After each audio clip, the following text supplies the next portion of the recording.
শুনেছিলাম হিমালয়ানের প্রচুর প্রবলেম, কিন্তু 411-এ এত প্রবলেম জানতাম না। এই গিয়ার খুলে এখন ঝুলছে।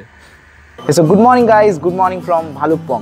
তো তোমরা জানো আমাদের এখন ট্রিপ চলছে কলকাতা টু অরুণাচল প্রদেশ, আর আমরা অরুণাচলের ওয়েস্ট সাইডটা পুরো এক্সপ্লোর করার চেষ্টা করছি বা করব। তো কালকে রাত্রে জাস্ট আমরা অরুণাচল ঢুকেছি, আসাম অরুণাচল বর্ডার ক্রস করে, আর আজকে আমরা আছি ভালুকপংয়ে হোটেল সিগালে। তো হোটেল সিগাল যথেষ্ট সুন্দর হোটেল, আর তোমরা এখানে এসে অনায়াসে থাকতে পারো। খুব সুন্দর চারিপাশের পরিবেশটা, তোমরা তো ইন্ট্রোতে দেখেইছো শর্টস। এখান থেকে পুরো কামেং নদী দেখা যায়, চারিদিকে পাহাড় দিয়ে ঘেরা।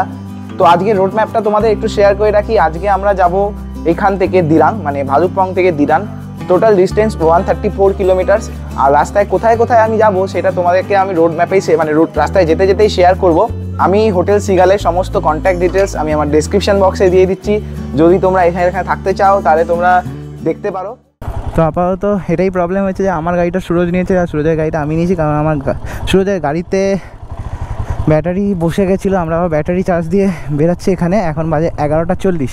জাস্ট বেরালাম হোটেল সিগাল থেকে, আর এখন যাব দিরাংয়ের উদ্দেশ্যে। টাইমটা আমরা 2 ঘন্টা লেট হয়ে গেছি। 2 মিনিট বলতে যাচ্ছিলাম, জাস্ট 2 ঘন্টা আমরা লেট হয়েছি। জানি না কতটা কি মেকআপ করতে পারবো আজকে। তো চলো দিরাংয়ের দিকে যাওয়া যাক, তারপরে তোমাদের সাথে রাস্তায় সম্পূর্ণ ডিটেলস শেয়ার করে দেবো। তো মোটামুটি আমরা এখন বেরিয়ে গেছি ভালুকপং থেকে, আর এখন সোজা যাব দিরাংয়ের দিকে। তো এই যে নদীটা দেখতে পাচ্ছ রাইট সাইডে বয়ে যাচ্ছে, এই নদীটা, এটা হচ্ছে কামেং নদী, অরুণাচলের সবচেয়ে বড় নদী। আর এই নদীটাই ন্যাশনাল পার্ক, মানে নামেরি ন্যাশনাল পার্ককে দুভাগে বিভক্ত করেছে। যেটা ওই পাশে যে ফরেস্টটা দেখছো ওটা আসামে, যেটা হচ্ছে নামেরি ন্যাশনাল পার্ক। আর এই সাইডে যে ফরেস্টটা রয়েছে সেটা হচ্ছে পেক্কা টাইগার রিজার্ভ। हम जो चलने लगे हैं ये रास्ते मंजिल से बहकर लगने लगे हैं ये रास्ते।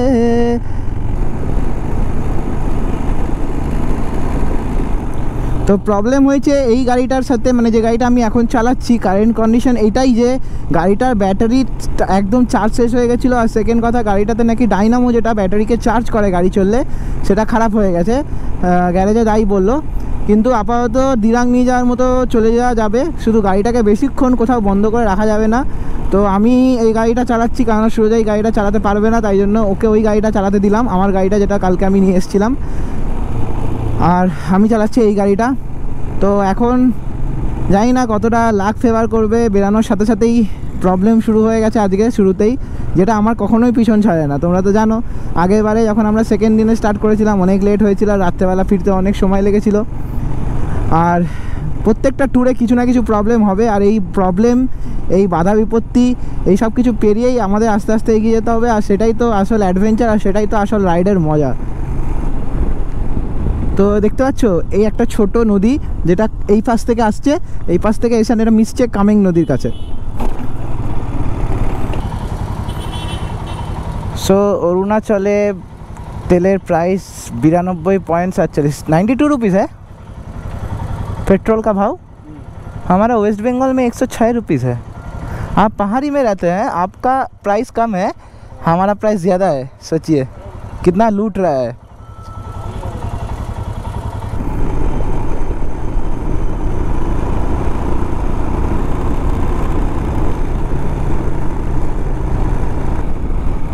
রাস্তা অপূর্ব সুন্দর, আর কোনো কিছু বলার নেই। পুরোটাই বর্ডার রোড অর্গানাইজেশন ডেভেলপ করেছে, তার জন্য তোমরা বুঝতেই পারছো যে রাস্তাটা কতটা পরিমাণে সুন্দর। তো আমরা এখন জাস্ট ভালুকপং থেকে 10 কিলোমিটার এগিয়ে এসেছি, আর তার সাথে সাথে পাহাড়ের আর রাস্তার কার্ভি রোডসের ফিলটা অলরেডি পেতে শুরু করেছি। আশা করি তোমাদেরকেও এটা দেখাতে পেরেছি, আর তোমরাও এটা এনজয় নিয়েছো। বাট জাস্ট চারিদিকের পাহাড়গুলো দেখো। সিকিমের একটা আলাদা বিউটি, সিকিমের পাহাড়গুলো মানে একটু ন্যাড়া ন্যাড়া টাইপসের বলতে পারো, শীতকালে হয়ে যায়। বাট অরুণাচলের মানে এত ডেন্স ফরেস্ট প্লাস তার সাথে এই পাহাড়, সত্যি সত্যি মন কেড়ে নেওয়ার মতো।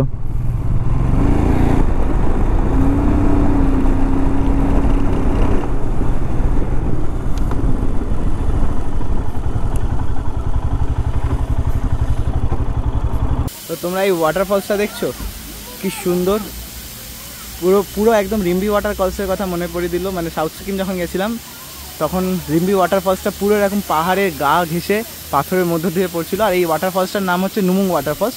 তো এই সাইডে হচ্ছে ভালুকপং, আর আমরা এখান থেকে এসেছি সোজা যাচ্ছি দিরাংয়ের উদ্দেশ্যে। আর এখান থেকেই পাশ দিয়েই বয়ে চলেছে কামেং নদী। তো কামেং নদী দেখতে পাচ্ছ, এখান থেকেই বয়ে চলেছে কামেং নদী, আর জাস্ট তার উল্টো দিকেই রয়েছে নুমুং ওয়াটারফলস।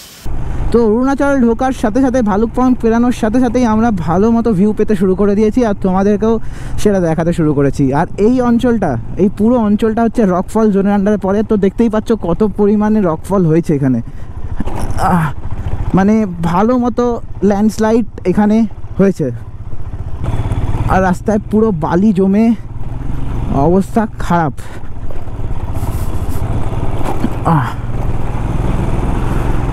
তো দিরাং যাওয়ার পথে অবস্থা দেখছো, ভালো মতোই বেশ কয়েকটা জায়গায় ল্যান্ডস্লাইড হয়েছে। আর ভালো মতো এখানে ল্যান্ডস্লাইড জোন, মানে পুরো পাহাড়টা ভেঙে পড়েছে রাস্তার উপরে। আর এখানে ভালো মতোই প্যাচ কিছু জায়গায় রয়েছে। আর্মির বানানো ব্রিজ, এইগুলো দেখলেই যেন একটা মনে শান্তি আছে যে পাহাড়ে এসে এই ব্রিজগুলো ক্রস করার, ওফ অসাধারণ।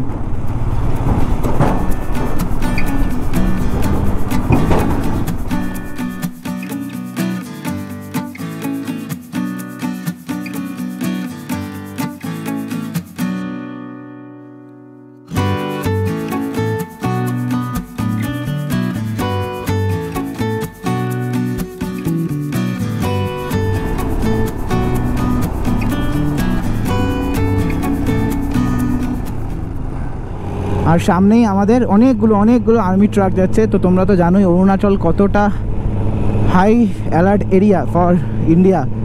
তো চায়না সবসময় ইনভেনশন করতে থাকে অরুণাচলকে, বিকজ তাই জন্যই অরুণাচল অনেকটা সময় ধরে অরুণাচল সাধারণ মানুষদের জন্য ওপেন ছিল না।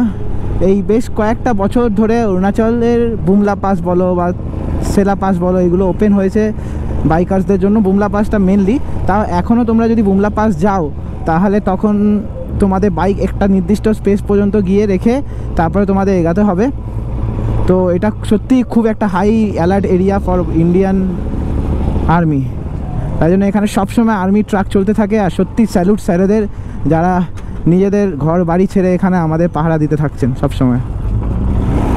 রয়্যাল এনফিল্ড হিমালয়ান কেন আমি বলি যে হিমালয়ান আমি কিনিনি, শুনেছিলাম হিমালয়ানের প্রচুর প্রবলেম, কিন্তু 411-এ এত প্রবলেম জানতাম না। এই গিয়ার খুলে এখন ঝুলছে। গাড়ি ভালো, পার্টস খারাপ। আর ওইখানে একটা ট্রাক দাঁড় করিয়েছি আপাতত। ট্রাকটাকে দিয়ে এই অ্যালেন কি দিয়ে যদি কোনো রকমভাবে এই নাটটাকে টাইট দেওয়া যায়, পরে গ্যারেজের ব্যবস্থা করব। এটাই আপাতত আমাদের প্ল্যান। কত দেরি হবে আজকে আমার কোনো আইডিয়া নেই। তো অনেক কিছু প্রবলেম পড়ে গেছি আজকে আমরা। দুটো গাড়ির অবস্থাই খুব খারাপ। কালকে একটু বেশি প্রশংসা করে দিয়েছিলাম গাড়িগুলো, জানি না তাই জন্য হয়তো আজকে আমাদের তারা হাই লেগেছে। আর অরুণাচলে তোমরা বুঝতেই পারছো অলরেডি এখন বেলা 2টো বাজতে যাচ্ছে, আর তাই জন্য সূর্যের আলো কমতে শুরু করে দিয়েছে। আর আমরা ভালুকপং থেকে বেশি দূর আসিনি এখনও অবধি।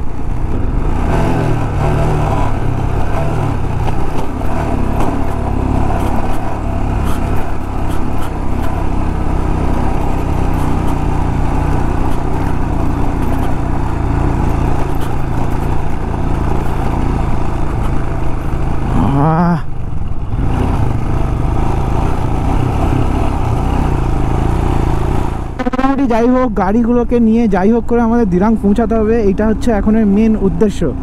আর ব্লগ আমি বন্ধ করবো না, ব্লগ চলতে থাকবে। তোমাদেরকে অরুণাচলের বিউটি দেখানোর কথা দিয়েছি, আর সেটা আমি দেখাতেই থাকবো।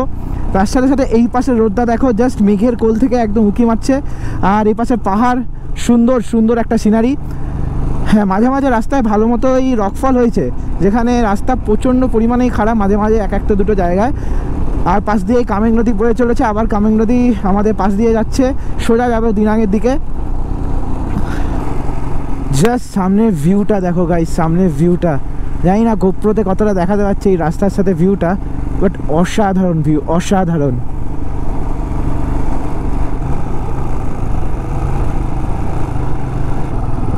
ওকে, তো এখানে হচ্ছে ল্যান্ডস্লাইডিং জোন, আর আমাদের এই ব্রিজটা দিয়ে ক্রস করতে হবে, অ্যান্ড ক্রস করে যেতে হবে ওই পাশের রাস্তায়।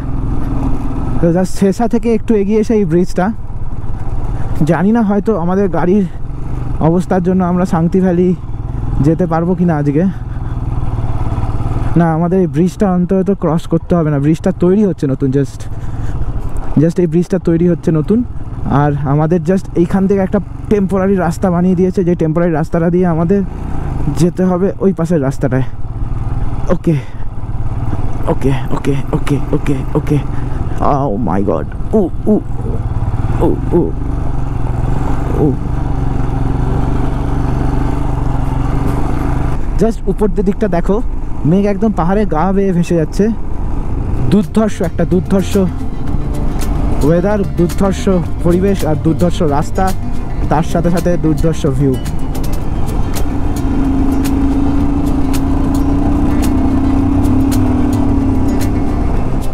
তো জাস্ট ঝর্ণাটা দেখো, এখান থেকে কত উপর দিয়ে ঝর্ণাটা বয়ে পড়ছে, জাস্ট এইখানে।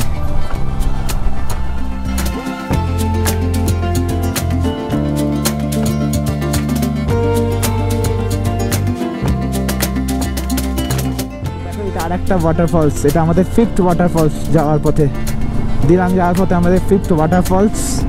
আর জাস্ট এই পাশের ভিউটা দেখো, ওই দূর পর্যন্ত দেখা যাচ্ছে, ওই দূর পর্যন্ত দেখা যাচ্ছে কামেং নদী বয়ে যাচ্ছে।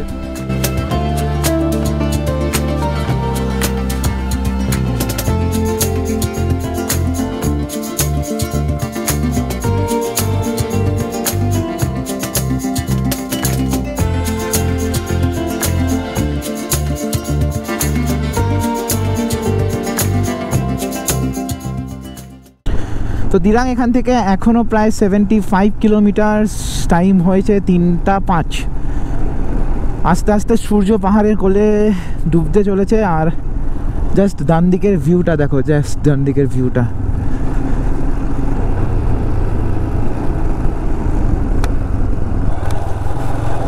তো জাস্ট এই পাশের ভিউটা দেখো, একটা দুর্ধর্ষ ভিউ, দুর্ধর্ষ গাইজ।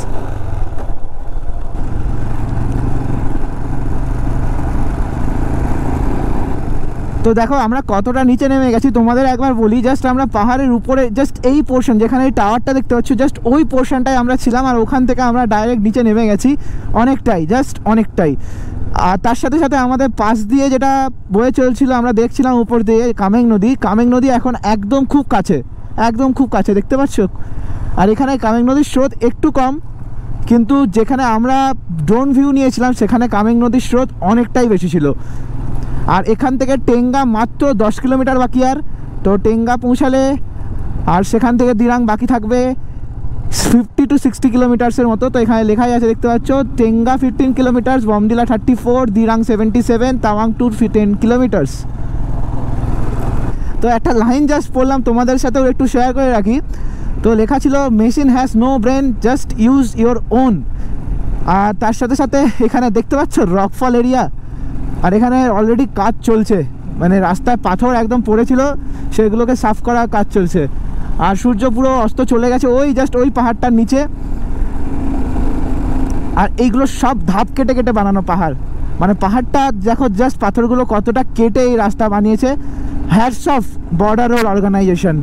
এইরকম একটা রাস্তা ইন্ডিয়ার এক্সট্রিম নর্থ ইস্টে পাওয়ার আশা করা যায় না, সত্যিই পাওয়ার আশা করা যায় না। যেখানে সাধারণ লোক যাওয়ার কল্পনা করতে পারে না, সেখানে আর্মিরা রাস্তা বানাচ্ছে, সেখানে আর্মিরা টাওয়ার বসাচ্ছে।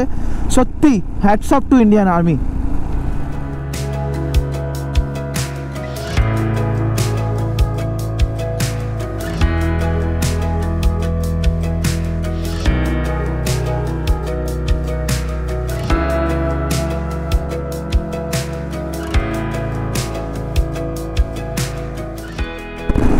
তো দেখো এখন তবে 4:10 বাজে, আর ওয়েদার মানে দেখো জাস্ট গোধূলি হয়ে গেছে একদম।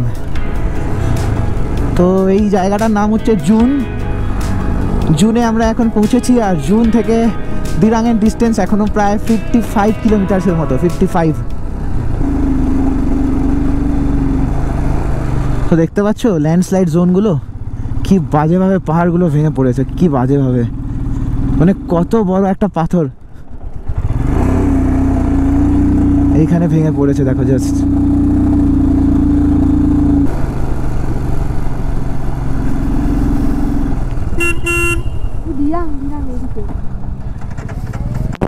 বমডিলার ভিতরে ঢুকিনি। বমডিলা থেকে রাইট সাইডে একটা রাস্তা চলে যাচ্ছে টুয়ার্ডস দিরাং, জাং অ্যান্ড তাওয়াং। ওই রাস্তাটা ধরেছি অ্যান্ড এখান থেকে দিরাং এখনও 40 কিলোমিটার্স। অন্ধকারের মধ্যে এই পাহাড়গুলোকে কি সুন্দর লাগছে দেখো, একদম যেন মনে হচ্ছে সেই কেউ অয়েল পেন্টিং করে দিয়েছে আকাশে। আর চাঁদ পুরোপুরি বেরিয়ে গেছে। আর আজকে তোমরা দেখতে পাচ্ছ বাইক খারাপ, প্রচণ্ড ঠান্ডা, আর তার মধ্যে আমরা দিরাং যাচ্ছি। আর এই ইন্ডিয়ার এক্সট্রিম নর্থ ইস্টের সন্ধ্যার মুখে ঘন জঙ্গলের মধ্যে দিয়ে আবার সেই একই রকমভাবে গাড়ি চালাতে হচ্ছে। বাট এবারে একটা জিনিসের ডিফারেন্স আছে, এবারে আমি একা নয়, আর একটা বাইক আছে সাথে। আর সবচেয়ে বড় কথা, রাস্তা খুব সুন্দর, রাস্তাটা খুবই সুন্দর। তো সন্ধ্যা হয়ে গেছে, এখন বাজে 5টা, পুরো প্রপার 5টার। ওপাশে দেখতে পাচ্ছ এই টাউনটা হচ্ছে বমডিলা, বমডিলা টাউন লেফট সাইডে। আর আমরা এখনও দিরাং পৌঁছাবো, দেরি হবে অনেকই। 6টা তো বাজবে দিরাং পৌঁছাতে, 6টা। আর প্রচণ্ড পরিমাণে মানে মারাত্মক লেভেলে ঠান্ডা লাগছিল, তাই জাস্ট দাঁড়িয়ে জ্যাকেটের উপর দিয়ে জ্যাকেটের রেন লাইনারটা পরে নিলাম যাতে ঠান্ডাটা একটু কম লাগে।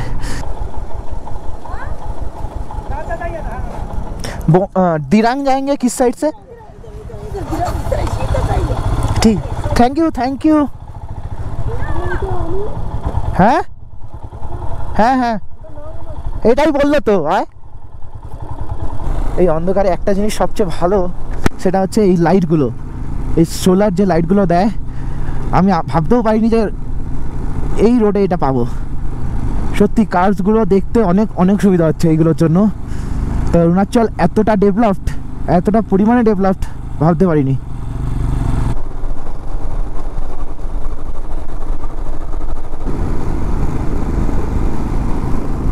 Welcome to Dirang Dzong. ये हमारा नया बैटरी है और ये ख़राब हो चुका बैटरी है। बैटरी का हालत देखिए, पूरा ख़राब हो गया है। बैटरी बोला स्टार्ट नहीं हो रहा है, ये वाला battery. Good evening guys, good evening from Dirang. তো আমরা এসে পৌঁছে গেছি হোটেল স্নো লায়ন দিরাং। তো দিরাং আমরা পৌঁছেছিলাম 7টা 10-15 নাগাদ। কিন্তু এই স্নো লায়নে এসে আমরা জিনিসপত্র জাস্ট গাড়ি থেকে বের করে আমরা আবার গাড়িগুলো সারাতে গেছিলাম। বিকজ যেখান থেকে আমরা বাইক রেন্ট করেছিলাম, তোমরা তো জানোই আজকে আমাদের কী প্রবলেম হয়েছিল। একটা বাইকের স্টার্ট হচ্ছিল না, একটা বাইকের গিয়ার বক্সই খুলে পড়ে গেছিলো। তো আমরা যেখানে বাইক রেন্ট করেছিলাম সেখানে ফোন করেছিলাম, ওরা বললো যে এখানে দিরাঙে ওরা মেকানিক বলে রেখেছে, এখানে এসে ব্যাটারি চেঞ্জ করে দিতে একটা বাইকের। তো একটা বাইকের স্টার্ট নিয়ে কোনো প্রবলেম নেই। আর একটা এখানে ট্রাকওয়ালারা মোটামুটি ওটা যেমনভাবে এঁটে দিয়েছে, আর ওটা কখনোই খুলবে না যা মনে হয়। কিন্তু সত্যি কথা বলতে আজকে সত্যি খুব প্রবলেম হয়েছে বাইকগুলো নিয়ে। তো মোটামুটি আরেকটা বাইকে আমরা ব্যাটারি চেঞ্জ করলাম, কিন্তু ওই বাইকটা আরপিএম এতই লো যে এখানে মেকানিক বললো ওটা থ্রোটল বডি ওয়াশ না করালে ওটা আরপিএম মারবে না। আর মোটামুটি আজকে আমাদের ডিস্টেন্স কভার করেছি 134 কিলোমিটার্স ভালুকফং থেকে দিরাং পর্যন্ত। শুধু টেনশন একটাই, আজকে সারা রাত্রি গাড়িটা রাত্রেবেলা নিচে দাঁড়িয়ে থাকবে। আর কালকে সকালে আমরা বেরিয়ে পড়বো সেলা পাসের উদ্দেশ্যে। তো এখানে একটা বাইকার্সদের গ্রুপের সাথেও দেখা হয়েছিল, ওরা বললো সেলা পাসে ভালো মতো ঠান্ডা আছে, সেলা পাস সেলা লেকে। তো বেশি দেরি না করতে তো চলো, এখন আমরা দিরাঙে আছি। হোটেলের রুম ট্যুরটাও তোমাদের একবার দিয়ে দিই। তো রুমটা বেশ বড় দেখতে পাচ্ছ। আর এখানে আমরা লাগেজপত্র সব রেখে দিচ্ছি। আর ওখানে আমার জিনিসপত্রগুলো মানে যেগুলো অ্যাক্সেসরি আছে ব্লগিং সব চার্জে বসিয়ে দিয়েছি। আর এইটা হচ্ছে মিরর। তো তোমরা এখানে মিররও পেয়ে যাবে, এখানে এই টিভিও আছে, ওয়ার্ড্রপও আছে। আজকের মতো তাহলে এই ভিডিওটা এখানেই শেষ করলাম। কালকে যেতে হবে সেলা লেক, সেলা পাস। তো সেলা পাস ক্রস করে আমরা যাব তাওয়াং। চলো দেখা হচ্ছে পরের ভিডিওতে, ততক্ষণের জন্য গুড নাইট। আর এই ভিডিওটা যদি তোমাদের ভালো লাগে তাহলে লাইক শেয়ার সাবস্ক্রাইব করে দিতে ভুলো না।